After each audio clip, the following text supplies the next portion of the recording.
दोस्तों नमस्कार। सामान्य अध्ययन के लिए ये हमारा क्रैश कोर्स चल रहा है। आपके जितने भी परीक्षाएं होनी है यूपी ट्रिपल यूपी पीएससी, सब में ये जीएस का जो जीएस के ये वीडियोस हैं वो काम आएंगे।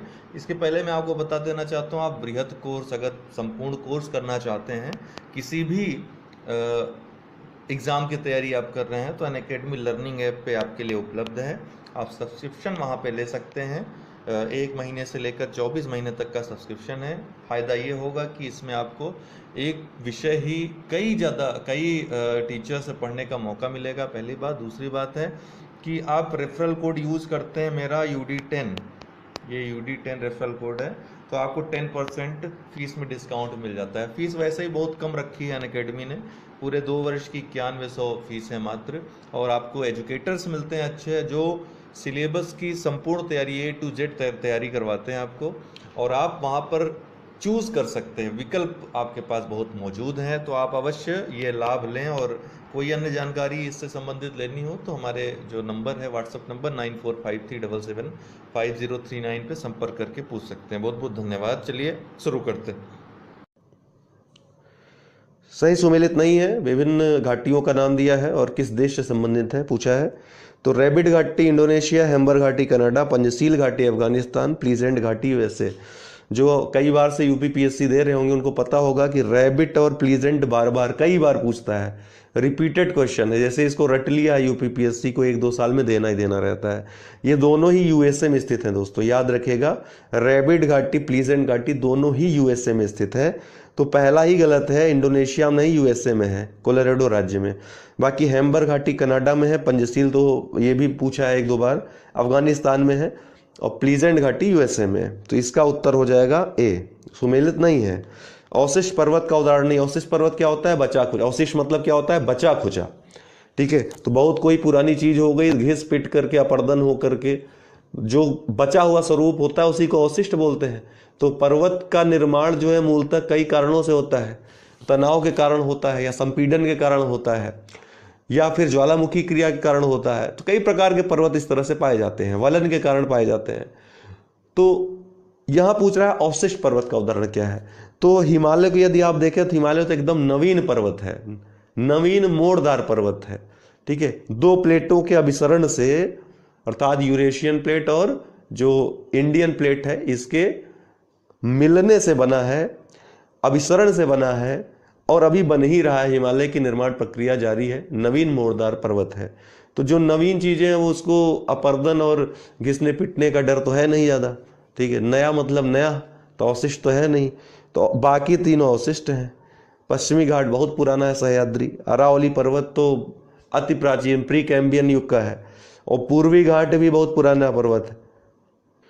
हिमालय पर्वत जो है ये वलित पर्वत है, नवीन मोड़दार वलित पर्वत है। बाकी तीनों अवशिष्ट पर्वत के उदाहरण हैं। मानव द्वारा बनाए गए देखिए, पर्वत निर्माणकारी प्रक्रिया के बारे में हमने शायद पहले या दूसरे वीडियो में चर्चा की थी। आपको अगर लगातार वीडियोस देख रहे हैं प्लेलिस्ट में, अगर आप पहला यह वीडियो हमारा देख रहे हैं तो प्लेलिस्ट में सारे वीडियोस पड़े हैं। इस सीरीज के अवश्य देखें आप, यदि आप तैयारी कर रहे हैं, यूपी पीएससी या यूपीएससी या सिविल सर्विसेज आपका टारगेट है, तो अवश्य आपको देखना चाहिए।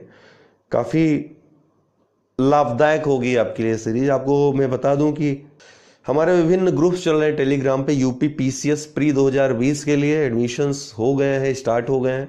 आप कभी भी स्टार्ट कर सकते हैं जब आपकी इच्छा हो। ठीक है, 21 जून अभी एग्ज़ाम प्रस्तावित है, और लगभग इसी समय होने की संभावना है यदि सब कुछ ठीक हो गया, कोरोना के कारण जो हो रहा है। यूपी पीसीएस मुख्य परीक्षा 2020 से आप जुड़ सकते हैं आंसर राइटिंग प्रोग्राम से। आरओ 2016 जिसको देना है वो जुड़ सकते हैं, या जिसका 2020 में प्रोग्राम है वो 2016 में जुड़ करके कार्यक्रम से जो है, मतलब कि अपने लक्ष्य का अभी से शुरुआत कर सकते हैं उसकी तरफ। और सीसेट जिनका कमजोर है वो जुड़ सकते हैं। सीसेट वाले आपको मैं बता दूं, जो लोग सुन रहे हैं वो हमसे डायरेक्ट मैसेज के थ्रू बात कर सकते हैं। आप लोग बिल्कुल सुप्त हो गए हैं, मतलब कि एडमिशन लेने के बाद जैसे गायब हो गए हैं। तो कुछ आपको डाउट्स जो हम आपको वीडियोस प्रोवाइड कराते हैं, जो कराए हैं, उनके संबंध में कोई डाउट तो आप करिए, तभी तो हमको पता चलेगा आपका तैयार हो रहा है कि नहीं। तो नीचे व्हाट्सएप नंबर दिया, यहाँ संपर्क करके आप डिटेल्स मांग करके हमारे ग्रुप से जुड़ सकते हैं। मानव द्वारा बनाए गए उपग्रह स्थापित होते हैं। जो मानव उपग्रह बनाता है, कृत्रिम उपग्रह जिसको कहते हैं, वह कहाँ पर स्थापित होते हैं? तो आपको पता है 5 मंडल पाए जाते हैं वायुमंडल परत जो हमारी है पृथ्वी की। तो सबसे नीचे का मंडल होता है क्षोभ मंडल होता है, जिसमें सभी लगभग मौसमी प्रक्रियाएं संपन्न होती हैं। उसके बाद समताप मंडल होता है, जहाँ पे आपका ओजोन परत, ओजोन लेयर पाया जाता है समताप मंडल के निचले भाग में, ठीक है, जो पराबैंगनी किरणें हैं सूर्य की खतरनाक, उनसे रक्षा करता है हमारी। उसके बाद आपका मध्य मंडल आ जाता है, फिर आयन मंडल आता है। ये आयन मंडल ही जिम्मेदार होता है जो विभिन्न स्पेक्ट्रम्स होते हैं उनको वापस भेजने में, और जो हमारी टेलीविजन संचार माध्यम जो चालित होते हैं, ये आयन मंडल ही उसके लिए जिम्मेदार होता है। प्रश्न यहाँ से आता है। अंत में आपके होता है वायुमंडल। तो यही वायुमंडल में ही जो कृत्रिम उपग्रह हैं, मानव द्वारा जनित उपग्रह हैं, वो स्थापित किए जाते हैं।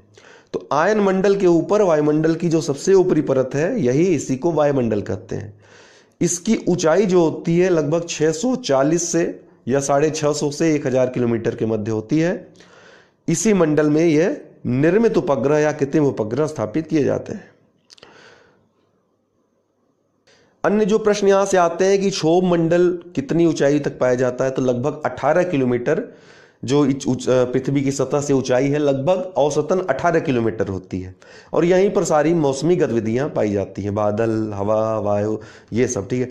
समताप मंडल ये लगभग मौसमी गतिविधियों से रहित होता है। कभी कभी यहाँ पर बादलों की मौजूदगी देखी जा सकती है, कभी कभी, बहुत रेयर केस में। यहीं पर वायुमंडली यही वो परत है जहां पर वायुयान उड़ाना चालक पसंद करते हैं, क्योंकि मौसमी गतिविधियों से रहित होता है। तो यहां पे कोई गतिरोध नहीं उत्पन्न होता है। और इसकी ऊंचाई लगभग 18 किलोमीटर के ऊपर 30 से 50 किलोमीटर पाई जाती है, ठीक है। 18 से 30 या 50 किलोमीटर तक इसकी ऊंचाई पाई जाती है समताप मंडल की। ओजोन परत भी इसी में स्थित होता है। उसके बाद मध्य मंडल आता है, लगभग 50 के बाद 80 किलोमीटर तक मध्य मंडल पाया जाता है। अगला प्रश्न है, दक्षिण अमेरिका का स्थल रुद्ध देश है। जो दक्षिण अमेरिका है क्या उसका स्थल रुद्ध देश कौन सा है? तो पराग्वे है इसका उत्तर। पराग्वे और बोलीविया ये दक्षिण अमेरिका के स्थल रुद्ध देश हैं। यह है दक्षिण अमेरिका। यहां पे आप देखेंगे स्थल रुद्ध देश, तो बोलीविया और पराग्वे, इनकी कोई समुद्र तट रेखा नहीं है। ये चारों तरफ से विभिन्न देशों से घिरे हुए हैं, ठीक। तो ये बोलीविया और पराग्वे स्थल रुद्ध देश हैं। इसका उत्तर क्या हो जाएगा? पराग्वे।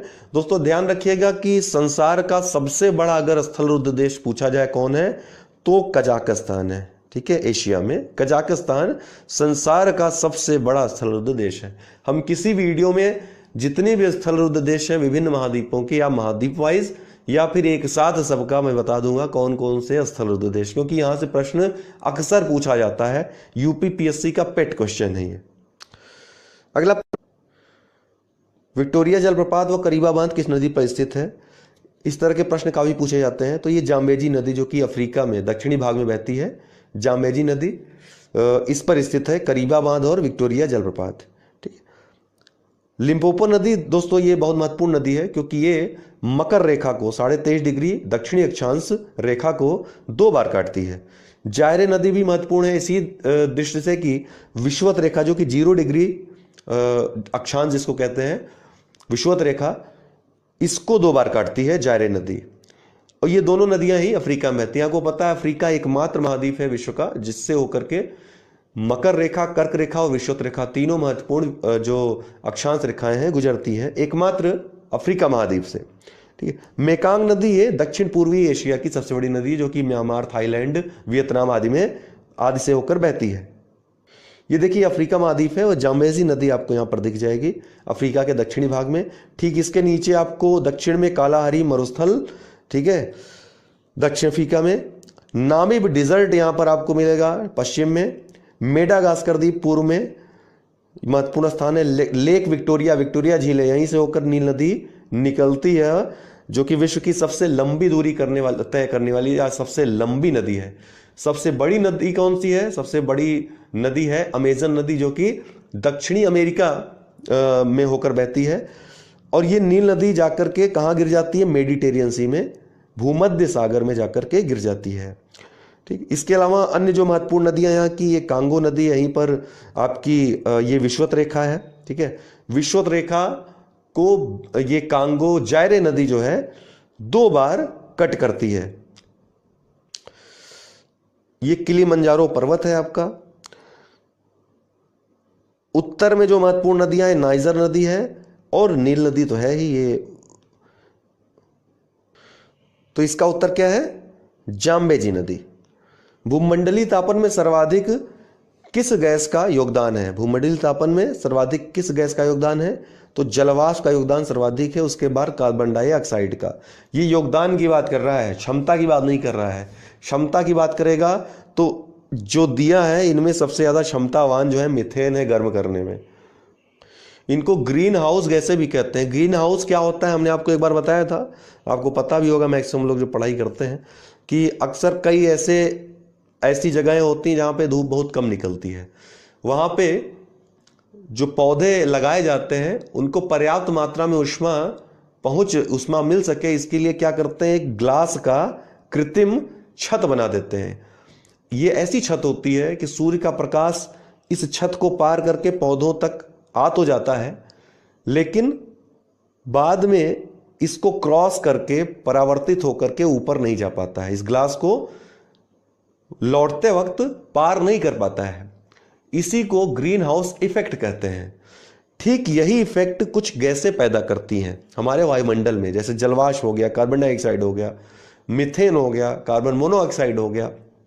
ये सब क्या करते हैं? सूर्य से जो आपतित प्रकाश होता है उसको पृथ्वी तक तो आने देते हैं, लेकिन पृथ्वी से जो परावर्तित प्रकाश होता है, जो कि दीर्घ तरंग दैर्घ्य का जो प्रकाश होता है, जो वापस होता है, उसको ये रोक देते हैं। इससे क्या होता है? भूमंडल में एक सामान्य ताप बना रहता है जीवन जीने के लिए। लेकिन जब ये प्रदूषित इन जो गैसें हैं इनकी मात्रा बहुत ज़्यादा बढ़ने लगती है प्रदूषण या अन्य कारणों से, कृत्रिम कारणों से, तब क्या होता है?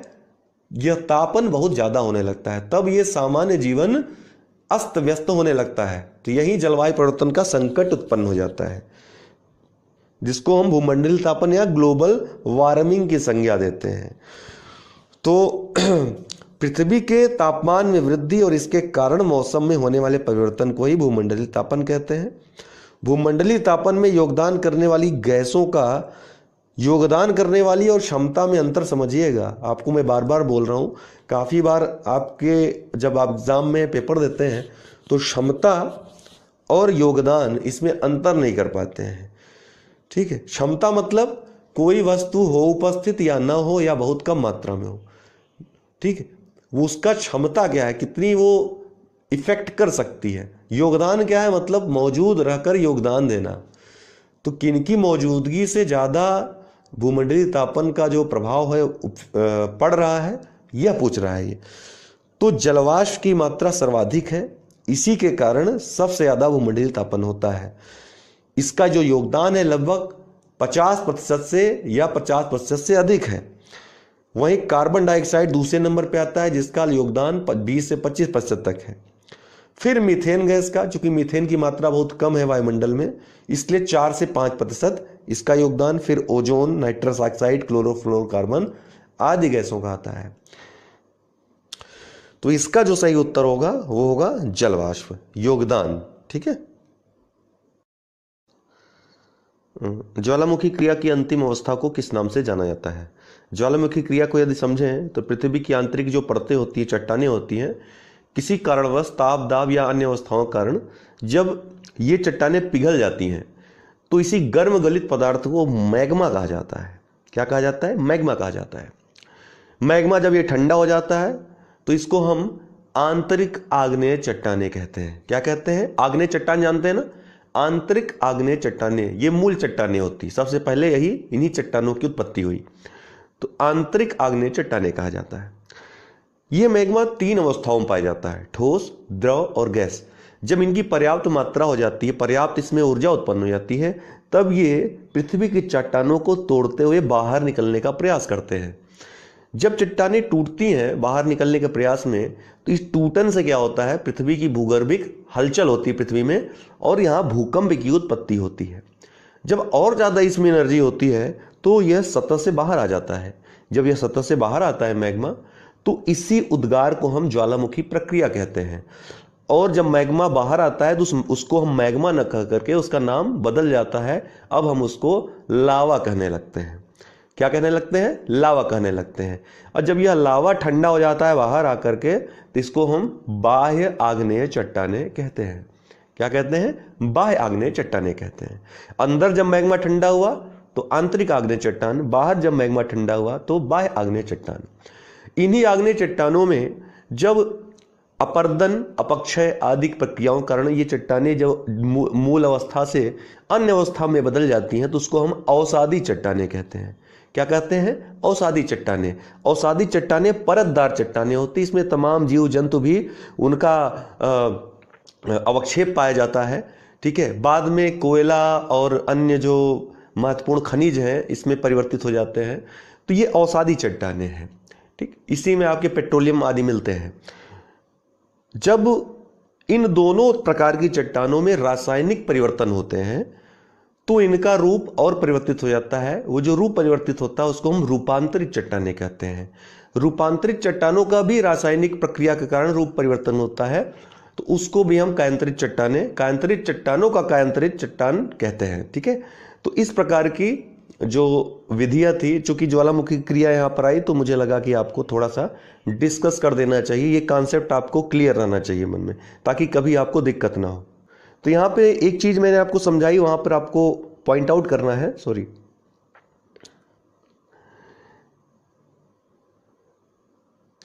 कि जब चट्टाने तोड़कर मैग्मा बाहर आ रहा था तो यहाँ भूकंप की उत्पत्ति हो रही थी।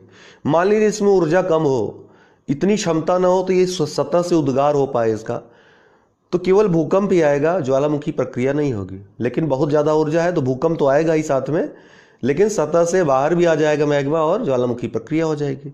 इससे कॉन्सेप्ट डेवलप हो रहा है कि जहाँ पर भूकंप आते हैं वहाँ पर जरूरी नहीं कि ज्वालामुखी प्रक्रिया हो ही, लेकिन जहाँ पर ज्वालामुखी प्रक्रिया होगी वहाँ पर आवश्यक रूप से पहले भूकंप आएगा। ठीक, ये बात अपने ध्यान में रखिएगा। जैसे हमारा हिमालय पर्वत है, हिमालय पर्वत में क्या है, वहाँ पर ज्वालामुखी प्रक्रिया नहीं होती है, वहाँ सिर्फ भूकंप होता है। क्यों होता है ऐसा? क्योंकि वहाँ पे जिस प्लेट का अभिसरण हो रहा है, जो यूरेशियन प्लेट और भारतीय प्लेट है, भारतीय प्लेट नीचे जा रही है, चट्टानों को तोड़ते हुए चट्टानें पिघल रही हैं और यहाँ पर मैग्मा की उत्पत्ति हो रही है। लेकिन इस मैग्मा की उत्पत्ति हो तो रही है, लेकिन सतह से बाहर नहीं आ पा रहा है। जब सतह से बाहर नहीं आ पा रहा है तो सिर्फ भूकंप यहाँ पर आते हैं। इसके अलावा इन दोनों के वलन से, मुड़ने से, जब चूंकि टकरा रही तो मुड़ने से ही हिमालय पर्वत की उत्पत्ति हुई है। तो ज्वालामुखी प्रक्रिया की यहाँ पर अंतिम अवस्था पूछ रहा है, अंतिम अवस्था को किस नाम से जाना जाता है? तो ज्वालामुखी प्रक्रिया की जो अंतिम अवस्था होती है धुआं, धुआरे और यहाँ पर क्या होता है, धुआरे में गैस और वाष्प निकलते हैं, गैस और वाष्प निकलते हैं, अंतिम प्रक्रिया होती है। ठीक, मैग्मा जब निकलता है तरल अवस्था में, उसमें से अग्नि निकलेगा, गर्म रहेगा, गर्मी निकलेगी, तमाम प्रकार की जो चट्टानें अंदर की रहेंगी उद्गार स्वरूप निकलती हैं, गर्म गलित पदार्थ निकलते हैं। अंत में क्या होता है कि धुआं और या गैस और वाष्प निकलते हैं, उसी स्थिति को धुआरा कहते हैं। ये क्रेटर क्या होता है, ये जैसे ज्वालामुखी उद्गार हो रहा है, ठीक है, ये सतह है, सतह में जो कीपाकार आकृति बनती है जहां से ज्वालामुखी बाहर आते हैं, अर्थात जो मैग्मा बाहर आता है, इसी को हम क्या कहते हैं, क्रेटर कहते हैं। जब क्रेटर का आकार बड़ा हो जाता है तो उसको हम कार्डेरा कहते हैं। जब ज्वालामुखी सुसुप्त या मृत अवस्था में चला जाता है तो इस क्रेटर और या कार्डेरा में जल भर जाता है, जिसे हम झील कहते हैं। क्रेटर झील या कार्डेरा झील कहते हैं। भारत में महाराष्ट्र में लोनार झील है, वो क्रेटर झील का ही उदाहरण है। उष्णोत्स या गीजर क्या है, जब ज्वालामुखी प्रक्रिया होती है दोस्तों, तो मैग्मा चूंकि गर्म होता है तो आसपास का जो जल क्षेत्र होता है वो भी इसके प्रभाव से गर्म हो जाता है, और ये जल गर्म होने के कारण बाहर की ओर उद्गार इसका भी होने लगता है बौछार के रूप में, जिसको हम गीजर या उष्णोत्स कहते हैं। ठीक है, तो ओल्ड फेथफुल गीजर जो है वो दुनिया का सबसे बड़ा गीजर है, जो कि येलोस्टोन पार्क यूएसए में स्थित है। इसके बारे में अक्सर आपकी परीक्षा में पूछता है, ओल्ड फेथफुल गीजर। वहीं धुआरों की बात करें तो हजारों धुआरों की घाटी के बारे में पूछता है। ये क्या है हजारों धुआरों की घाटी? यूएसए का जो अलास्का है, अलास्का में एक कटमई पर्वत है, उसी को हजारों धुआरे की घाटी कहते हैं। वहाँ पे ढेर सारे धुआरे देखने को मिलते हैं, तो एक जो दृश्य दिखता है उसी को हजारों धुआरों की घाटी कहते हैं। तो उम्मीद है आपको ज्वालामुखी प्रक्रिया अच्छे से समझ में आ गई होगी। तटीय आधार रेखा से कितने समुद्री मील तक भारत की अनन्य आर्थिक मेखला या EEZ अनन्य आर्थिक क्षेत्र का विस्तार है? ये समुद्री मील क्या होता है? नॉटिकल मील जिसको कहते हैं। समुद्र में जो दूरी लंबाई मापी जाती है अक्सर उसकी इकाई नॉटिकल मील या समुद्री मील कही जाती है। इसका मापन होता है 1.852 मीटर के बराबर होता है एक समुद्री मील, या 1.852 किलोमीटर के बराबर एक नॉटिकल या एक समुद्री मील होता है, या फिर इसको आप 1852 मीटर भी कह सकते हैं। ठीक है, तो जब नॉटिकल में पूछा जाए तो नॉटिकल में, और जब मीटर में पूछा जाएगा तो इस नॉटिकल को आप मीटर में चेंज कर देंगे, इसी तरह तो आपका आंसर आ जाएगा। इसीलिए इसका मापन आपको जानना जरूरी है। देखिए यह है क्या अनन्य आर्थिक क्षेत्र? तो संयुक्त आपको पता है कि समुद्रों पर अधिकार को लेकर, समुद्री संसाधनों के दोहन को लेकर के तमाम जो है विश्व के देश, बड़े बड़े देश, शक्तिशाली देश प्रतिस्पर्धा में लगे हुए हैं। ऐसा कहा जाता है कि जो तृतीय विश्व युद्ध होगा वो जल पे अधिकार को लेकर ही होगा। आप हिंद महासागर और दक्षिण चीन सागर जैसे प्रमुख महासागरों में जहाँ पर ये संसाधनों की और व्यापार के बहुत ज़्यादा चांसेस हैं, वहाँ पर इस तरह की प्रतिस्पर्धा को देख सकते हैं। तो यूनाइटेड नेशन चिंता करने के लिए बना है, तो चिंता उसने चिंता की और 1982 में एक संधि ले आया। कौन सी संधि ले आया? अनक्लॉस। इसका फुल फॉर्म है संयुक्त राष्ट्र की समुद्री कानून संधि। इसमें यह शर्त रखी गई कि जब तक 60 देश इस संधि पर हस्ताक्षर नहीं करते हैं तब तक ये संधि लागू नहीं होगी। तो 1994 में क्या हुआ? गुयाना क्या हुआ? इसने हस्ताक्षर किया और 60वां देश बन गया। तो 1994 से यह संधि लागू भी हो गई। यह डिफाइन करती है जो समुद्री क्षेत्र है, जल के अधिकार पर कि क्या अधिकार है, किस तरह के कानून बना सकता है, कितने क्षेत्र पे किस तरह के अधिकार होंगे किस देश के, ये डिफाइन करता है। ये 4 प्रकार के क्षेत्रों को डिफाइन करता है। 4 प्रकार के क्षेत्र, पहला अंदरूनी जल, दूसरा प्रादेशिक समुद्री सीमा, तीसरा संलग्न क्षेत्र, और चौथा EEZ अनन्य आर्थिक क्षेत्र। अंदरूनी जल सीमा मतलब जो देश के अंदर भीतरी सीमा पे जो जल, नदी आदि पाए जाते हैं, जिसमें उस देश का संप्रभु अधिकार होता है। वहां पे कोई भी अतिक्रमण नहीं कर सकता है बिना किसी विशेष अधिकार, जब तक भारत सरकार या जैसे जिस देश के अंदर है वो उसके द्वारा नहीं दिया जा सकता। जो बाकी 3 है वो समुद्री सीमा से संबंधित है, समुद्री तट से संबंधित है। तो जो समुद्र की जो तट रेखा होती है किसी देश की, उस तट रेखा से 12 नॉटिकल मील तक का जो क्षेत्र होता है, इसको कहते हैं प्रादेशिक समुद्री सीमा। क्या कहते हैं? प्रादेशिक समुद्री सीमा कहते हैं। और इस पर किसी देश का एक प्रकार से संपूर्ण अधिकार होता है। नियम, कानून, संसाधन संबंधी जितने भी अधिकार होते हैं जो भूमि सीमा पर प्राप्त होते हैं, यहां भी प्राप्त होते हैं। लेकिन यहां पर अन्य देशों के जो नाविक होते हैं या नाव होती है, नौकाएं होती हैं, वे अबाध रूप से गमन कर सकते हैं, आ जा सकते हैं। फिर भी ये देश विभिन्न कारणों से इस पर नियंत्रण रख सकता है, और किन किन कारणों से नियंत्रण रख सकेगा, रोक सकेगा, ये साफ साफ अनक्लोज में दिया हुआ है, उस संधि में दिया हुआ है। इसके बाद जो तीसरी चीज आती है, जैसे तट रेखा है, यहां से हमने आपको बताया कि 12 नॉटिकल मील तक प्रादेशिक समुद्री सीमा रहेगी। इसी तट रेखा से जब 24 मील समुद्री मील तक आएंगे तो इस पूरी सीमा को क्या कहेंगे? इसको कहेंगे संलग्न क्षेत्र, इसको हम संलग्न क्षेत्र कहेंगे। इसकी जो दूरी होती है तट रेखा से 24 समुद्री मील तक होती है।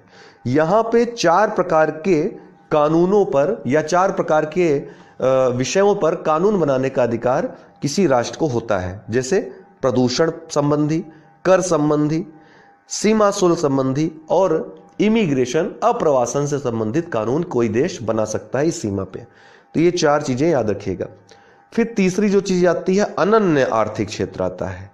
इसकी जो दूरी होती है वो तट रेखा से 200 नॉटिकल मील तक होती है, 200 समुद्री मील तट रेखा से, ठीक है। तो 200 नॉटिकल मील में आप क्या कर सकते हैं, कोई देश क्या कर सकता है, इसमें संसाधन जितने हैं उनके दोहन करने का अधिकार इस देश का होता है। इसके अलावा नए द्वीपों का निर्माण कर सकता है और समुद्री अनुसंधान, जो वैज्ञानिक अनुसंधान आदि है, वह कर सकता है। इस देश का अधिकार होगा जिसका यह अनन्य आर्थिक क्षेत्र होगा। लेकिन इस सीमा से हो करके अन्य देश, जो अन्य राष्ट्र हैं, वो किसी प्रकार का जैसे पाइपलाइन हो गया और केबल हो गया, संचार केबल आदि ले आ जा सकते हैं अबाध रूप से, उसमें कोई रोक नहीं है। लेकिन संसाधनों पर दोहन का अधिकार, नए द्वीपों का निर्माण का अधिकार, अनुसंधान संबंधी अधिकार ये इस देश का होगा जिसका यह अनन्य आर्थिक क्षेत्र होगा। तो आशा है आपको, उम्मीद है समझ में आया होगा। तो अनन्य आर्थिक मेखला का विस्तार तटीय आधार से कितना है, 200 नॉटिकल मील है। कभी कभी ये तटीय आधार नहीं देगा और दे देगा आपका, जैसे हमने बताया संलग्न क्षेत्र से, तो संलग्न क्षेत्र कितना है, 24 मील तक है। तो 200 में से 24 घटा देंगे तो संलग्न क्षेत्र से कितना दूरी है उतना आ जाएगा। प्रादेशिक जो समुद्री सीमा है 12 मील तक है। अगर पूछ लेगा प्रादेशिक समुद्री सीमा से जो संलग्न क्षेत्र है उसकी दूरी कितनी है, तो 12 नॉटिकल मील है। तटीय रेखा से कितनी है, 24 नॉटिकल मील है। तो इस तरह के प्रश्न बन सकते हैं, इसको आप कई प्रकार से सॉल्व कर लेंगे। सही सुमेलित है, ये विभिन्न घाटियां हैं, कहां कहां स्थित हैं पूछ रहा है, सही सुमेलन पूछ रहा है। तो नुब्रा घाटी तो जम्मू कश्मीर में फेमस घाटी है। सुरू घाटी भी जम्मू कश्मीर में है। किन्नौर घाटी है हिमाचल प्रदेश में है और जोहार घाटी उत्तराखंड में है। तो इसका केवल एक सही है, यही नुब्रा घाटी जम्मू कश्मीर, ठीक है। सुरू घाटी है भी जम्मू कश्मीर में, किन्नौर घाटी हिमाचल प्रदेश में। किन्नौर जो ये जो है जो अंतर्राष्ट्रीय सीमा है उससे लगा हुआ है, ठीक है। और जोहार घाटी है उत्तराखंड में है। ये महत्वपूर्ण घाटियां, आप चाहें तो इसका जो है स्क्रीनशॉट ले सकते हैं, आपके लिए लाभदायक रहेगा, ठीक है। जम्मू कश्मीर में सुरू घाटी, मूर्खा घाटी, इसके अलावा नुब्रा घाटी हमने बताया आपको भी। सिक्किम में युथांग घाटी, नागालैंड में जुकू घाटी, हिमाचल प्रदेश की जो महत्वपूर्ण घाटियां हैं पार्वती, किन्नौर, कुल्लू, सांगला, चंबा, उत्तराखंड में जोहार, सोर, दून, फूलों की घाटी, ये सभी उत्तराखंड में। तो ये महत्वपूर्ण है, यहाँ से प्रश्न आता है, इसको स्क्रीनशॉट लेकर या फिर आप नोट कर लें अपने नोटबुक में। काफ़ी लोग नोट्स बना रहे हैं हमारे इस वीडियो से, तो निश्चित रूप से उनका लाभ होगा। कथन है काली नदी भारत के दक्षिण भाग में पूर्व की ओर बहने वाली नदी है। तो ठीक है, काली नदी तो पूर्व की ओर नहीं बहती, पश्चिम की ओर बहती है, तो ये गलत हो गया, ठीक है। आपको पता होना चाहिए कि प्रायद्वीपीय नदियों में कौन पूर्व में बह करके बंगाली खाड़ी में गिरती है और कौन पश्चिम में बह करके अरब सागर में गिरती है। तो ये पता रहेगा तो कभी क्वेश्चन गलत नहीं होगा। इसके लिए आपको मानचित्र में अच्छे से प्रैक्टिस करना होगा नदियों का, कौन कौन सी नदियाँ किधर किधर बहती हैं, जो कौन पूर्वगामी है कौन पश्चिमगामी है। तो काली नदी ये पश्चिम की ओर बहती है, अरब सागर में गिरती है, इसलिए पहला स्टेटमेंट गलत है।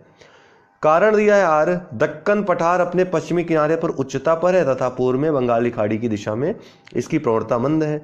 तो ये अगर पश्चिम कहता तो कथन कारण दोनों सही हो जाता, ये नहीं सही है लेकिन ये सही है। पश्चिमी किनारे पर आप देखेंगे क्या है, भारत का नक्शा देखिए, आज मेरे पास उपलब्ध नहीं है, इस तरह का है।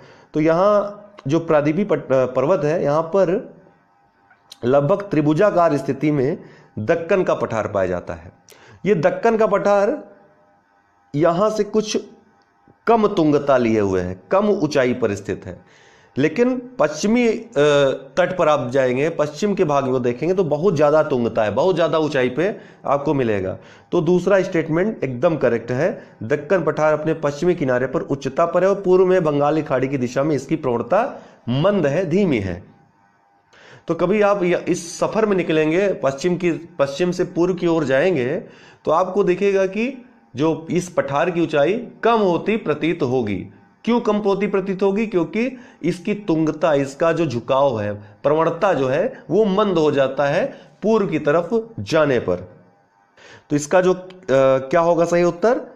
यहां पर हमने ऑप्शन दिया नहीं है, लेकिन ऑप्शंस में यही रहेगा कि दोनों सही है या दोनों गलत है, ए सही है आर गलत है, आर सही है गलत है। तो यहां पर ए गलत है और आर सही है। ठीक है, कोई अगर आपको प्रॉब्लम हो तो हम चूंकि कमेंट बॉक्स ओपन करते नहीं हैं, और आपको बताना चाहता हूं कि कमेंट बॉक्स मैं ओपन करूंगा लाइव क्लासेस में, जब लाइव क्लास मैं लूंगा। और लाइव क्लास मैं सोच रहा हूं बहुत जल्द मैं कंडक्ट कराना शुरू करूं, और उसमें केवल टेस्ट होगा आपका, रैपिड फायर टेस्ट होगा, उसमें कोई एक्सप्लेनेशन नहीं होगा। मैं केवल क्वेश्चन दूंगा, आपको आंसर बताना होगा तुरंत, फिर मैं आपको आंसर दूंगा। तो इस तरह से आपका रिवीजन भी होता जाएगा उससे। उसकी प्रक्रिया मैं आपको बताऊंगा। उसको दोपहर में वो प्रोग्राम में रखूंगा, आधे एक घंटे का रहेगा। सही सुमेलित नहीं है, इसमें से विभिन्न पठार है, ये सुमेलित कौन सा नहीं है? चिया पास पठार, मैक्सिको, बिल्कुल सही है। चिया पास का जो पठार है ये मैक्सिको के दक्षिणी भाग में प्रशांत महासागर के तट पर स्थित है, चिया पास पठार। अनातोलिया पठार, यह जो है तुर्की में, एकदम सही है, बिल्कुल सही है। तुर्की में एंटिक और टारस श्रेणियां हैं, जो पर्वत श्रेणियां हैं, एंटिक और टारस, कहां पर है? तुर्की में, उनके मध्य में स्थित है। और इसे तुर्की का पठार भी कहते हैं, अनातोलिया के पठार को। यूकॉन पठार, यूकॉन नदी कहां बहती है? कनाडा में बहती है। तो पठार कहां होगा? ये कनाडा में होना चाहिए। यूकॉन, और हमने आपको मैकेंजी नदी उस दिन बताया था, तो यूकॉन नदी कनाडा में स्थित है, यूकॉन पठार भी कनाडा में स्थित होगा। इसको अलास्का का भी पठार भी कहते हैं। ठीक है, ये कनाडा में स्थित है, लेकिन इसको अलास्का का भी पठार कहते हैं। इसका निर्माण यूकॉन और उसकी जो अन्य सहायक नदियां हैं उसके द्वारा हुआ है। और अंत में है मेसेटा का पठार, ये स्पेन में स्थित है। स्पेन में जो साइबेरियन प्रायद्वीप है उस पर स्थित है। निम्नलिखित ज्वालामुखियों में से कौन से अमेरिका में स्थित हैं? तो एक तो आपको याद ही होगा, कल अगर आपने वीडियो देखा है, कटमई के बारे में हमने चर्चा की थी। कटमई को ही क्या कहते हैं? हजारों धुआरों की घाटी। कहाँ स्थित है? अलास्का में स्थित है। ये अलास्का में स्थित है, जो कि अमेरिका का ही एक हिस्सा है। माउंट शास्ता भी अमेरिका में स्थित है, रेनियर भी। तो इसका उत्तर होगा डी, तीनों होगा। तो कटमई, माउंट शास्ता, रेनियर, तीनों ही संयुक्त राज्य अमेरिका में स्थित हैं। कटमई जहां पे अलास्का में, दक्षिणी अलास्का की तरफ स्थित है। माउंट शास्ता जो है ये यूएसए के ही कैलिफोर्निया राज्य में अवस्थित है, जो कि पश्चिमी अमेरिका में है। और कास्केड रेंज जो है उसका हिस्सा है। माउंट रेनियर वाशिंगटन राज्य में स्थित है, यह भी एक ज्वालामुखी पर्वत है। उत्तरी अमेरिका ये प्रमुख ज्वालामुखी हैं पूरे विश्व के, जिसमें हम उत्तरी अमेरिका का देख रहे हैं। तो ये अलास्का में कटमई है, ठीक है, यूएसए में माउंट रेनियर, और यहाँ पे कास्केड रेंज है। यही कास्केड रेंज में ही माउंट शास्ता स्थित है, कैलिफोर्निया राज्य में अमेरिका के। ठीक है ना, तो इसका उत्तर होगा डी, तीनों। भारत की निम्नलिखित झीलों में से कौन सी एक झील जम्मू एवं कश्मीर में स्थित है? तो फुलहर झील तो उत्तर प्रदेश में स्थित है, आपको मालूम होगा, उत्तर प्रदेश की एकमात्र जो है प्रसिद्ध झील है ये। और ये झील प्रसिद्ध क्यों है फुलहर? क्योंकि यहीं से गोमती नदी का उद्गम है। गोमती नदी जो निकलती है, जो कि लखनऊ जैसे बड़े शहर में बहती है, तो उसका उद्गम फुलहर झील से ही है। फुलहर झील दरअसल स्थित कहाँ है? तो ये पीलीभीत में स्थित है फुलहर झील। ठीक है, यहीं से गोमती नदी निकलती है। कोलेरू झील तो आंध्र प्रदेश में स्थित है, ये आंध्र प्रदेश की झील है, मीठे पानी की झील है। हमीरसर झील ये गुजरात में स्थित है। तो अंचार झील बचा, यही जो है जम्मू कश्मीर में स्थित है। कई बार पूछा जा चुका है कि अंचार झील स्थित कहाँ है, ऐसा भी प्रश्न आया है, तो जम्मू कश्मीर में। सही सुमेलित है, ये भी झीलें हैं और किन राज्यों से संबंधित है पूछा है। तो सही सुमेलित है पूछा, कौन सा इसमें से सही सुमेलित है? अभी हमने ऊपर वाले ही प्रश्न में चर्चा किया, तो कोलेरू झील जो है आंध्र प्रदेश में स्थित है। ठीक है, लोकटक ये मेघालय में स्थित नहीं है, मणिपुर में स्थित है। मणिपुर राज्य जो कि पूर्वोत्तर भारत में, यह मीठे पानी की पूर्वोत्तर राज्यों की सबसे बड़ी झील है। इसी झील में केबुल लामजाओ नामक एक तैरता हुआ राष्ट्रीय पार्क है, याद रखिएगा। लोकटक झील में ही केबुल लामजाओ नामक एक तैरता हुआ राष्ट्रीय पार्क, नेशनल पार्क है। वेम्बनाद जो है ये केरल में स्थित है, ये एक रामसर झील है, रामसर स्थल है, ठीक है। कोलेरू हमने आपको बताया ये अब आंध्र प्रदेश में स्थित है। अष्टमुडी जो है कर्नाटक में स्थित नहीं है, ये भी केरल राज्य में है और इसको 8 भुजाओं वाली झील भी कहते हैं। क्या कहते हैं अष्टमुडी को? 8 भुजाओं वाली, इसीलिए इसका नाम अष्टमुडी, अष्ट मतलब 8, तो 8 भुजाओं वाली झील यही है। तो आर्य शब्द का एक श्रेष्ठ जाति के रूप में प्रयोग सर्वप्रथम किसने किया था? आर्य शब्द का एक श्रेष्ठ जाति के रूप में प्रयोग सर्वप्रथम मैक्स मूलर ने किया था। इसके अलावा ये आप रट लीजिएगा कि किसने आर्यों के आदि स्थल को कहां माना था। तो डॉक्टर अविनाश चंद्र और डॉक्टर संपूर्णानंद ने सप्त सैंधव क्षेत्र को आर्यों का मूल स्थान माना था। पंडित गंगानाथ ने ब्रह्मर्षि देश को, डॉक्टर राजवली पांडे ने मध्य देश को, LD कल्ला ने कश्मीर का बताया था आर्यों को, DS त्रिवेदी ने देविका प्रदेश मुल्तान को बताया था, बाल गंगाधर तिलक बहुत महत्वपूर्ण है, इन्होंने उत्तरी ध्रुवीय प्रदेश जो है उसको माना था आर्यों का मूल स्थान। P गाइस ने हंगरी यूरोप डेन्यूब नदी की घाटी को माना था। नेहरिंग गार्डन चाइल्ड्स ने दक्षिणी रूस को माना था। पेंका ने जर्मनी को माना था आर्यों का मूल स्थान। फिलिप्पो सेरेस्टी सर विलियम जोन्स ने यूरोप को माना था। एडवर्ड मेयर एवं ओल्डेनबर्ग जे जी रोड ने पामीर एवं बैक्टीरिया को माना था। मध्य एशिया मैक्स मूलर ने मध्य एशिया को माना था आर्यों का मूल स्थान, और यही सबसे ज्यादा मान्य भी है। मैक्स मूलर के ही जो 1500 ईसा पूर्व जो उन्होंने आर्यों का आगमन का समय बताया है और जो मूल स्थान बताया है मध्य एशिया, यही मान्य है। दयानंद सरस्वती ने तिब्बत माना था, यह भी प्रश्न पूछा जाता है। और के शर्मा ने हिमालय माना था, जो मानस हिमालय में है वो उसको जो है आर्यों का मूल स्थान माना था। तो ये आप देख लीजिएगा, इसको मैं ग्रुप में दे रहा हूं। तो इसका उत्तर हो जाएगा मैक्स मूलर। अगला है वर्ण व्यवस्था से संबंधित पुरुष सूक्त मूलतः ऋग्वेद के किस मंडल में पाया जाता है? पुरुष सूक्त में वर्ण व्यवस्था जो 4 वर्ण है उनका जिक्र किया गया है, कर्म के आधार पर था, याद रखिएगा। वर्ण व्यवस्था से संबंधित पुरुष सूक्त मूलतः ऋग्वेद के किस मंडल में पाया जाता है? तो यह 10वें मंडल में पाया जाता है, डी इसका उत्तर होगा। ऋग्वेद के 10वें मंडल के पुरुष सूक्त में सर्वप्रथम वर्ण व्यवस्था का उल्लेख किया गया है, जिसमें एक विराट पुरुष के मुख से ब्राह्मण, भुजा से क्षत्रिय, जंघा से वैश्य और पैर से शूद्र की उत्पत्ति दिखाई गई है। इस प्रकार शूद्र शब्द पहली बार पुरुष सूक्त में ही प्रयोग या प्राप्त होता है। ऋग्वेद में कुल 10 मंडल, 1028 सूक्त एवं 10,580 मंत्र हैं। इसके 9वें मंडल के सभी 114 सूक्त जो है सोम देवता को समर्पित है, 9वां मंडल याद रखिएगा। वहीं तीसरे मंडल में गायत्री मंत्र का उल्लेख है और चौथे मंडल में कृषि संबंधित जो प्रक्रिया है उसका उल्लेख है। मृगदाव का संबंध निम्न में से किस महापुरुष के साथ घनिष्ठ रूप से जुड़ा हुआ है? मृगदाव, तो आपको याद होगा मृगदाव या ऋषि पत्तनम भी उसको कहते हैं या सारनाथ उसको बोलते हैं। उसका संबंध भगवान बुद्ध, महात्मा बुद्ध के प्रथम उपदेश से है। मृगदाव में ही या सारनाथ में या ऋषि पत्तनम में उन्होंने पहला उपदेश दिया था ज्ञान प्राप्ति के बाद। गौतम बुद्ध का मृगदाव में 5 ब्राह्मणों को दिया गया प्रथम उपदेश बौद्ध धर्म में धर्म चक्र प्रवर्तन के नाम से भी जाना जाता है। निम्नलिखित में से किस ग्रंथ से मौर्य इतिहास मुख्यतः चंद्रगुप्त मौर्य के जीवन पर प्रकाश पड़ता है? तो आपको मालूम है कौन सी बुक है वो? मुद्रा राक्षस। मुद्रा राक्षस विशाख दत्त ने इसकी रचना की थी, मुद्रा राक्षस की। मुद्रा राक्षस मौर्य इतिहास पर प्रकाश डालता है। इसमें चंद्रगुप्त मौर्य को वृषल कहा गया है और कुलहीन कहा गया है। क्या क्या? वृषल तथा कुलहीन। वहीं दश कुमार चरित दोस्तों ये दंडी द्वारा रचित है, याद रखिएगा, ये हमेशा मिलान के लिए आता है दंडी। और कुमार संभवम, मेघदूत, ये सब कालिदास द्वारा रचित प्रमुख रचनाएं हैं। निम्न में से कौन सा राजा अपने पिता की हत्या के लिए उत्तरदायी था? पितृहंता वंश भी इसीलिए इनके वंश को कहा जाता है। हर्यक वंश का वो शासक है, आपको पता है। दोस्तों ये ऑप्शन थोड़ा मिस्टेक हो गया है गलती से, उदयन यहाँ पर लिख गया है, ठीक है। तो यहाँ पर उदयन होना चाहिए। उदयन और उदायन में अंतर है। उदयन दूसरा शासक था, उदायन जो है हर्यक वंश का शासक था, अजातशत्रु का पुत्र था। तो अजातशत्रु ने सर्वप्रथम अपने पिता बिंबिसार की हत्या की, राजगद्दी पर बैठा। बाद में उदयन ने अपने पिता अजातशत्रु की हत्या करके राजगद्दी पर बैठा। तो उदयन यहां पे गलती से लिख गया, इसको उदयन लिखिए।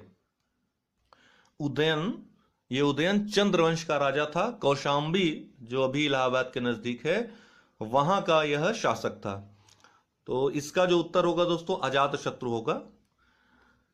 सर्वप्रथम भारत में, इसको मैं सही करके ही ग्रुप में दूंगा, सर्वप्रथम भारत में स्वर्ण सिक्के जारी करने का श्रेय दिया जाता है। सर्वप्रथम भारत में स्वर्ण सिक्के जारी करने का श्रेय किसे दिया जाता है? तो हिंद यूनानियों को, हिंदू यवनों को। ठीक है, सबसे पहले इन्हों यही जो है स्वर्ण सिक्के जारी किए थे भारत में। तो भारत में सर्वप्रथम स्वर्ण सिक्के जारी करने का श्रेय हिंद यवन शासक, और शासक कौन था? वो मिनांडर। मिनांडर लगभग 150 ईसा पूर्व के आसपास उन्होंने स्वर्ण सिक्के जारी किए थे। वहीं इंडो ग्रीक शासकों द्वारा चलाए गए स्वर्ण सिक्कों को स्टेटर कहा जाता था, जो 133 ग्रेन के थे। इंडो ग्रीक शासकों ने सोने, चांदी तथा तांबे के सिक्के भी चलाए थे। इन्हीं शासकों द्वारा भारत में सर्वप्रथम लेख युक्त तथा रूप चित्रात्मक सिक्के जारी किए गए थे। इंडो ग्रीक, हिंद यवन। वहीं पूछा जाता है कि सबसे ज्यादा शुद्ध सोने के सिक्के किसने चलाए? तो कुषाणों ने। और सर्वाधिक मात्रा में स्वर्ण सिक्के किसने जारी किए? तो गुप्तों ने। यह भी याद रखिएगा। अश्वघोष समकालीन था, हमने आपको बताया भी है, एक आपको ट्रिक भी बताई थी, वो ट्रिक फिर से याद कर लीजिए। पास अब नाच महाचेत, लेकिन मैं ज्यादा नहीं बताऊं क्योंकि आप लोगों को याद रहना चाहिए। मैंने एक वीडियो में बताया था पास अब नाच महाचेत। इसका उत्तर कौन होगा? कनिष्क। कनिष्क ये सभी समकालीन थे जो पास अब नाच महाचेत में आते हैं।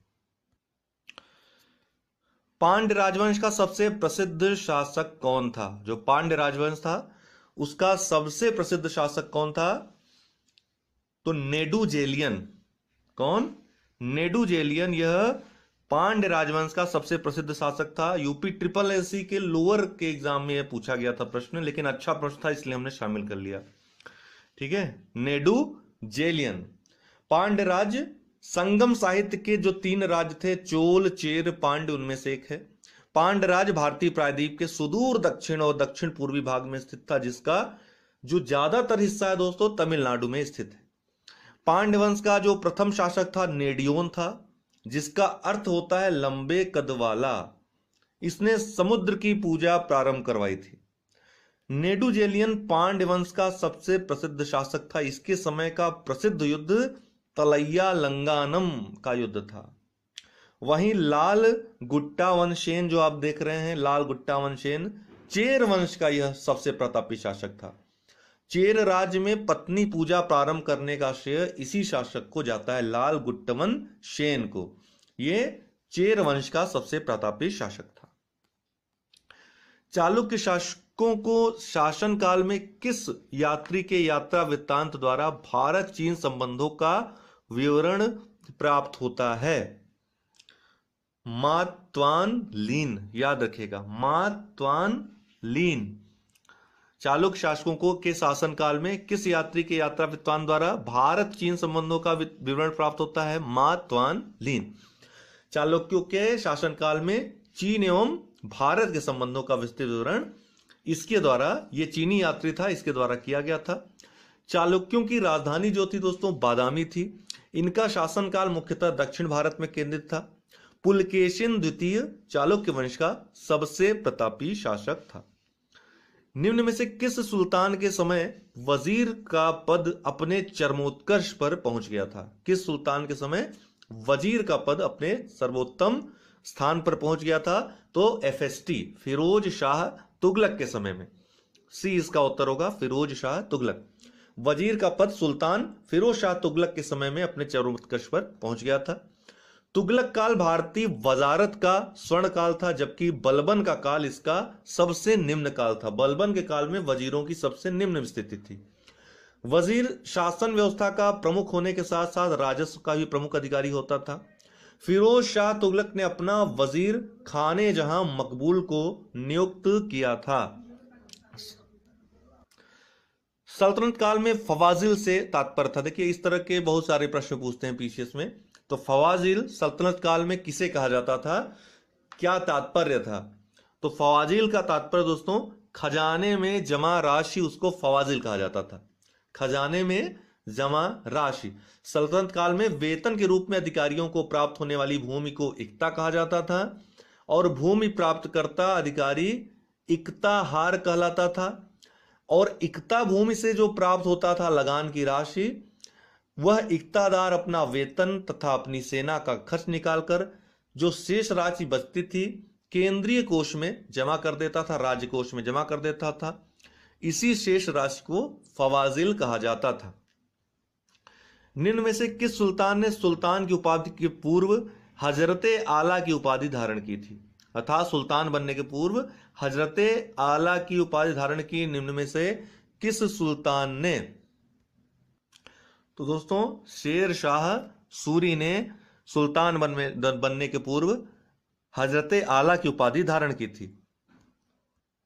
इसका अन्य नाम शेर खां, हजरते आला के अलावा सुल्तान अदल आदि इसने उपाधियां जो है ग्रहण की थी।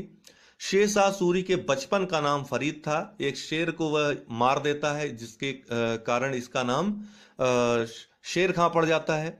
शेर शाह सूरी का जो मकबरा है वो सासाराम बिहार में स्थित है। भारतीय इतिहास में सूफीवाद के संदर्भ जितने शेर शाह सूरी और हुमायूं की जो लड़ाइयां हुई वो हम आपको बाद में बताएंगे, उसका ट्रिक भी बता देंगे, याद रखिएगा पूछता है। भारतीय इतिहास में सूफीवाद के संदर्भ में निम्नलिखित कथनों पर विचार कीजिए। सूफीवाद, तो शेख अहमद सरहिंदी इब्राहिम लोदी का समकालीन था, यह गलत है दोस्तों। आपको याद होगा शेख अहमद सरहिंदी ये गुरु था किसका? जहांगीर का। तो ये जहांगीर और अकबर का समकालीन था शेख अहमद सरहिंदी। ठीक, तो पहला गलत है।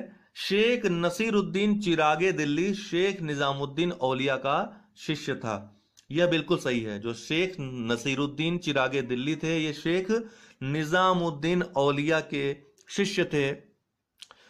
अगला है औरंगजेब शेख सलीम चिश्ती का समकालीन था, यह भी गलत है क्योंकि आप जानते हैं शेख सलीम चिश्ती यह अकबर के गुरु थे।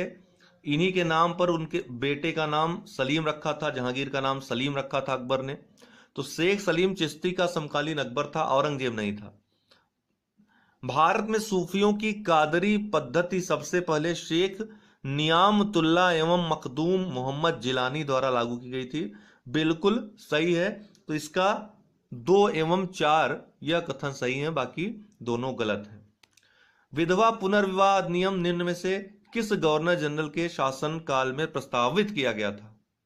तो आपको पता है 1856 में यह अधिनियम आया था। तो इस समय कौन था वायसराय भारत का? कौन था गवर्नर जनरल? Lord Canning. तो लॉर्ड कैनिंग के समय में प्रस्तावित किया गया था, ए इसका उत्तर होगा। और ईश्वरचंद्र विद्यासागर ने प्रयास किया था इसके लिए। विधवाओं के कल्याण के लिए पश्चिम भारत में विष्णु शास्त्री और धोंदो केशव कर्वे जैसे अन्य नेता भी जुड़े थे, ये पश्चिम भारत में थे। 1893 ईस्वी में धोंदो केशव कर्वे ने एक विधवा ब्राह्मणी से विवाह किया और 1899 ईस्वी में पूना में विधवा आश्रम की स्थापना की। तो पूछा भी गया था प्रश्न में कि पूना में एक विधवा आश्रम की स्थापना किसने की थी? तो धोंदो केशव कर्वे ने, D.K. कर्वे ने। अकबर द्वारा प्रायोजित मनसबदारी प्रणाली प्रेरित थी, जो मनसबदारी व्यवस्था लागू की थी वो प्रेरित थी कहां से? उसने लिया था इसको तो फारस से, ठीक है ना। फारस की मनसबदारी जो प्रणाली थी वहां की, वहां से इसको लिया था। मनसब यह फारसी भाषा का शब्द भी है जिसका अर्थ है पद। इसके 2 भाग थे, जात और सवार। मनसबदारी की शुरुआत 1575 ईस्वी में सम्राट अकबर द्वारा किया गया था। इस प्रथा को लागू करने का मुख्य उद्देश्य साफ सुथरा प्रशासन लागू करना था। बाद में इसमें कई तब्दीलियां हुई शाहजहां और जहांगीर के समय। सूची फर्स्ट को सूची सेकंड से मिलान करना है। ये शासक हैं, उनका मकबरा कहां पर स्थित है ये आपको बताना है। तो बाबर का मकबरा कहां है? काबुल में है। हुमायूं का दिल्ली में है। अकबर का मकबरा सिकंदरा में है। जहांगीर का लाहौर में है। तो चारों ही सही हैं, 1 2 3 4। उत्तर होगा आपका बी, 1 2 3 4। निम्नलिखित का सही कालानुक्रम, सही कालानुक्रम लगाना है। छत्रपति शाहू जी, राजा राम, संभाजी और शिवाजी सेकंड, इनका कालक्रम आपको बताना है। तो इसमें सबसे पहले आएंगे राजा राम। राजा राम के बाद, राजा राम का शासन कब तक रहता है? 1689 तक। नहीं, सबसे पहले दोस्तों संभाजी आएंगे, ठीक है ना। संभाजी का जो शासनकाल रहता है वह 1680 से 1689 तक, 1689 तक रहता है। इसके बाद इनके जो उत्तराधिकारी आते हैं राजा राम। राजा राम का शासन कब तक रहता है? 1689 से 1700 तक। फिर इनके उत्तराधिकारी आते हैं कौन? आपके आएंगे शिवाजी द्वितीय, ठीक है ना। राजा राम के उत्तराधिकारी शिवाजी द्वितीय आएंगे 1700 से लेकर 1707 ईस्वी तक। और फिर जाकर के छत्रपति शाहू जी आएंगे, ये 1707 से 1749 तक इनका शासन रहता है। तो क्रम क्या रहेगा? संभाजी, राजा राम, शिवाजी द्वितीय और छत्रपति शाहू जी। तो इसका उत्तर हो जाएगा बी, 3 2 4 1।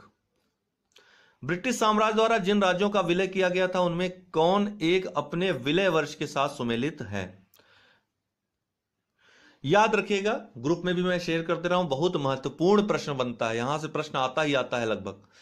तो 1856 ईस्वी में जेम्स आउटरम की रिपोर्ट आई थी, उसके आधार पर अवध का विलय कुप्रशासन के आरोप के आधार पर किया गया था। जो डलहौजी की व्यपगत नीति थी या जो हड़प नीति थी उसके तहत जो राज्यों का ब्रिटिश साम्राज्य मिलाया गया, उनमें सर्वप्रथम सतारा को कब? 1848 में। सतारा को 1848 में, जैतपुर और संबलपुर को 1849 में, बघाट को 1850 में, उदयपुर को 1852 में, झांसी को 1853 में, नागपुर को 1854 ईस्वी में और बाद में 1856 ईस्वी में अवध का विलय किया गया कुप्रशासन के आरोप पर। जेम्स आउटरम की रिपोर्ट थी वो। तो इसमें जो सुमेलित है 1856 अवध का विलय, बाकी सुमेलित नहीं है। सी इसका उत्तर होगा। 1853 ईस्वी में मुंबई से थाने, जो लोग ग्रुप में नहीं है वो नोट करते जाएं जो हम चीजें बता रहे हैं। विश्वास मानिए यहीं से प्रश्न आएंगे और कुछ आपको करने की आवश्यकता नहीं पड़ेगी अगर आप सिर्फ यही वीडियोस हमारे देख लें, दोनों जो सुबह शाम आएगा। 1853 ईस्वी में मुंबई से थाने तक भारत में सर्वप्रथम रेल परिचालन करने वाली कंपनी कौन सी थी? ये तो बहुत सुने होंगे, 1853 में रेल परिचालन हुआ मुंबई से थाने तक, लेकिन कंपनी कौन सी थी? तो कंपनी दोस्तों ग्रेट इंडियन पेनिनसुला रेलवे।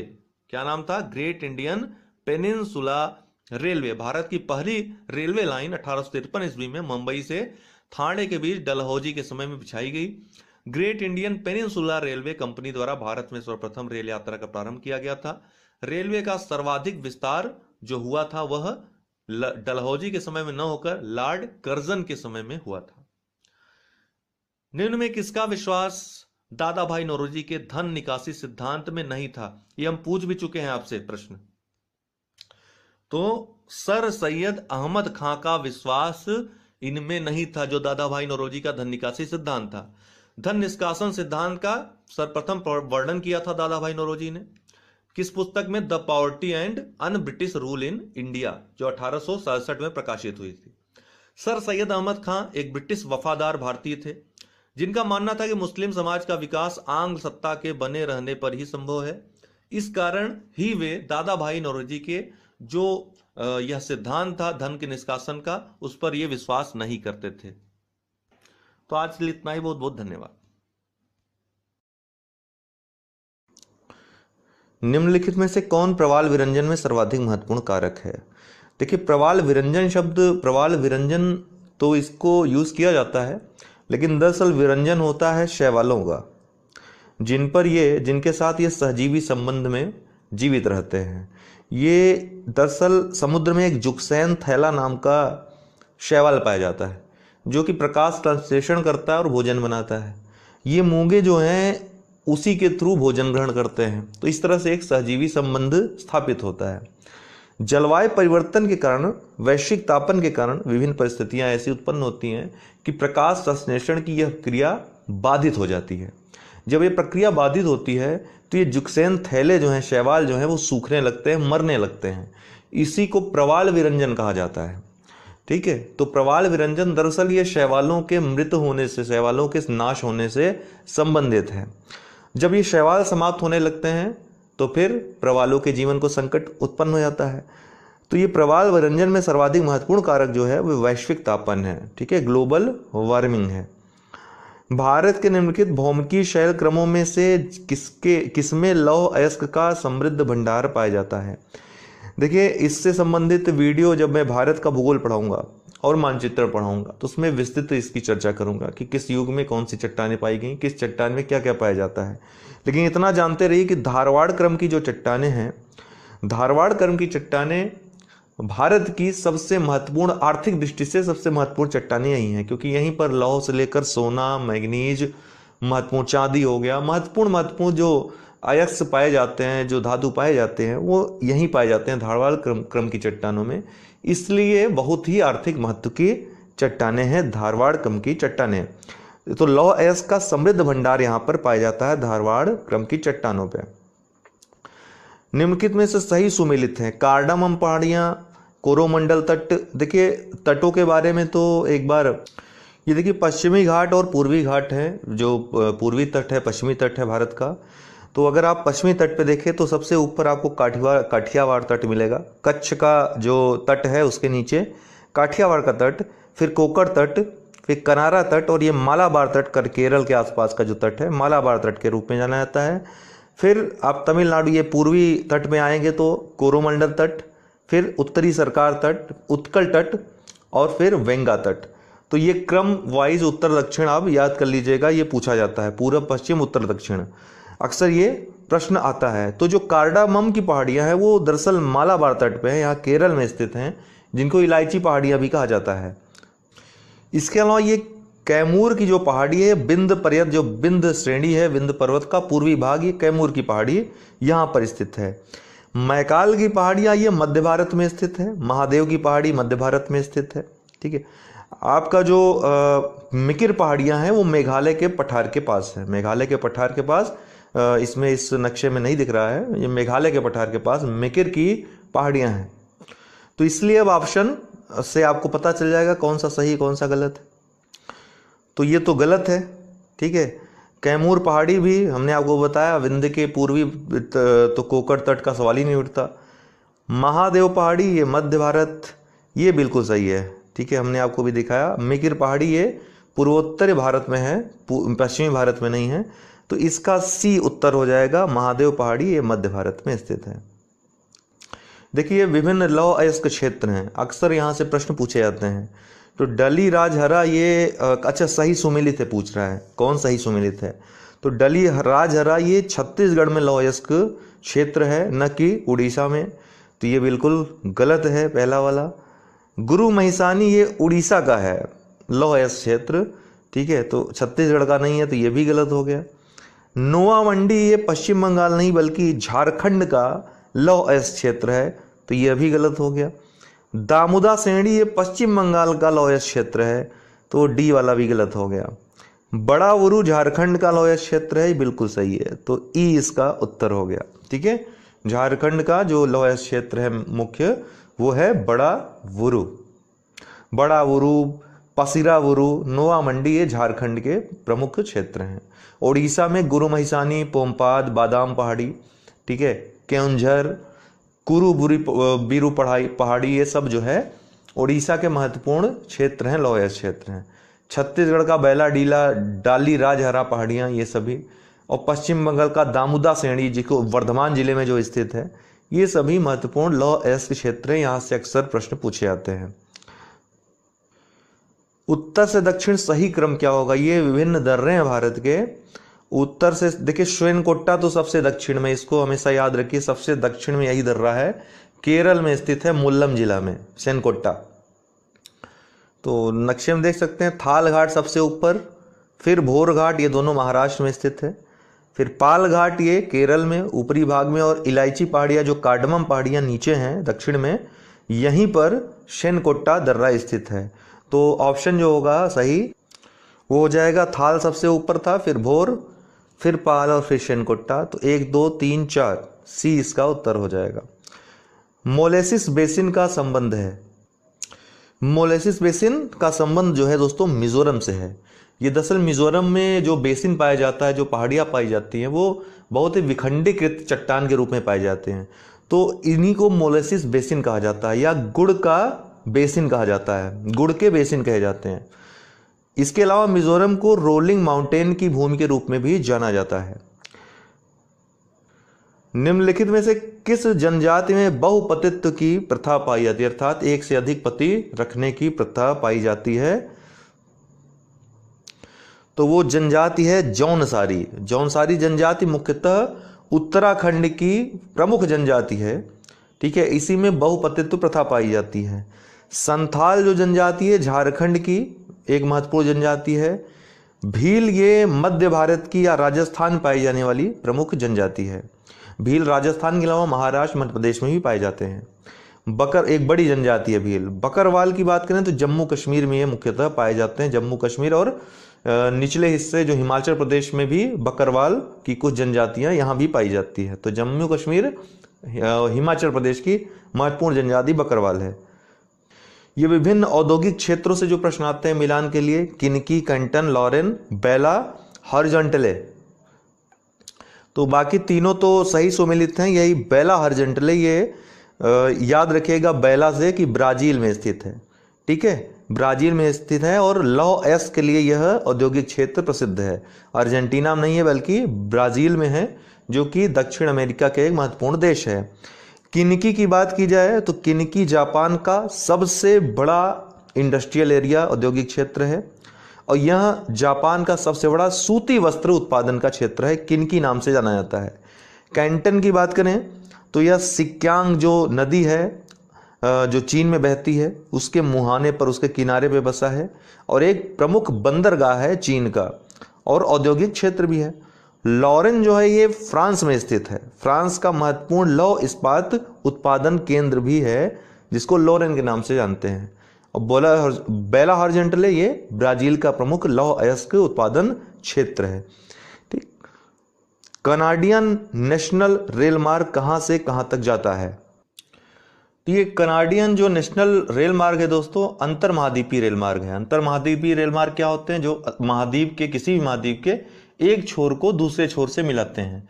तो ऐसा सबसे बड़ा जो महाद्वीपीय अंतर महाद्वीपीय रेल मार्ग है, या विश्व का सबसे बड़ा रेल मार्ग जिसको कह सकते हैं, वह है ट्रांस साइबेरियन रेल मार्ग। सबसे बड़ा कौन सा है?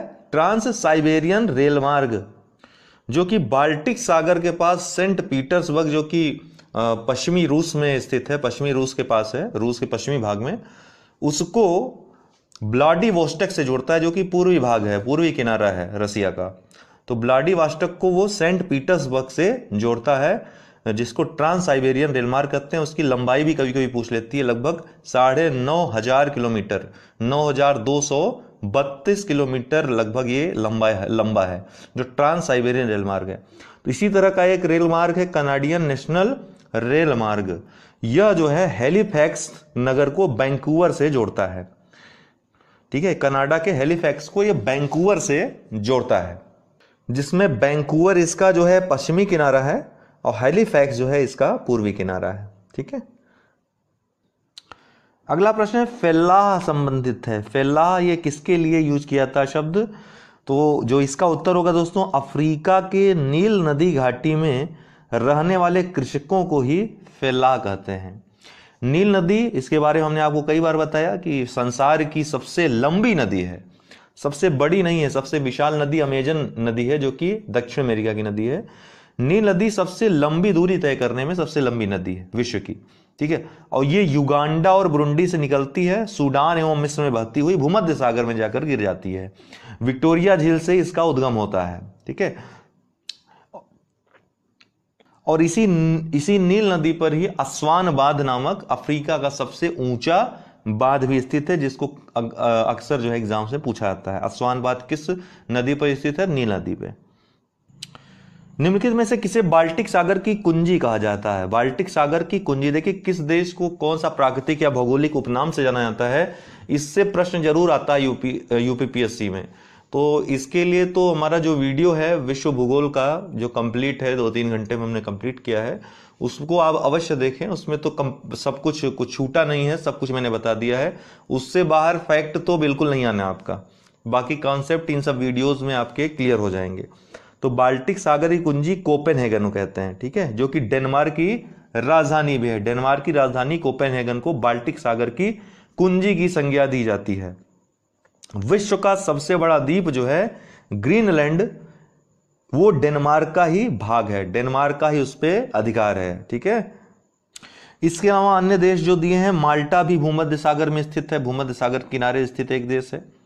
मोनाको की बात करें तो मोनाको को अगर यहां से प्रश्न कुछ बन सकता है तो पहला प्रश्न तो यही कि यहां पर किस फसल की खेती की जाती है। तो मोनाको ऐसा राष्ट्र है जहां पे सिर्फ एक ही फसल, उसका नाम है गन्ना, उसी की खेती की जाती है और फ्रांसीसी क्षेत्र के अधीन ये आता है मोनाको जो है। आइसलैंड की बात करें तो आइसलैंड की राजधानी है रेक्जाविक, और रेक्जाविक विश्व की सबसे उत्तर में स्थित राजधानी भी है, आइसलैंड की राजधानी है वो। और आइसलैंड को मध्य रात्रि का सूर्य की संज्ञा भी कहते हैं, मध्य रात्रि के सूर्य का द्वीप भी आइसलैंड को कहा जाता है।